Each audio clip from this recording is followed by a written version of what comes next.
Return போகணும், இங்கேருந்து வந்து ரிட்டர்ன் குப்பை கொட்டிக்கிட்டே இருக்கும். ஒரு நாள் ஒரு நாள் கேட்குறாங்க என்னாச்சு,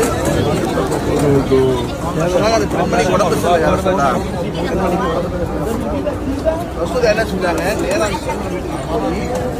நல்லா விசாரிக்கிறாங்க, என்னம்மா உடம்பு பரவாயில்ல அப்படின்னு சொல்லி நல்லா விசாரிக்கிறாங்க. இந்த நலன் விசாரிக்கிறது கேட்ட உடனே அந்த பெண்மணி சொல்றாங்க, நீங்க யாரு, நீங்க நம்ம மேல இவ்வளவு நீங்க வந்து விசாரிக்கிறீங்களே சொல்லி என்ன செஞ்சாங்க, பெண்மணி தன்னுடைய தவறுக்கு மன்னிப்பு கேட்டு இஸ்லாத்தை ஏற்றுக்கொண்டாங்க. இஸ்லாத்தை இதுதான் நபியுடைய குணம், இதுதான் நபியுடைய குணம். அதே மாதிரி காபத்துல்லாவுடைய சாவி மன்னர்கள் வீட்டில் இல்லை, எல்லாம் தெரிஞ்சு. காபத்துல்லாவுடைய சாவி எந்த மன்னர் வீட்லையும் கிடையாது. காபத்துல்லாவுடைய சாவி யார் வீட்டில் இருக்குன்னா சாதாரண ஒரு குடும்பத்துடைய வீட்டில் இருக்கு.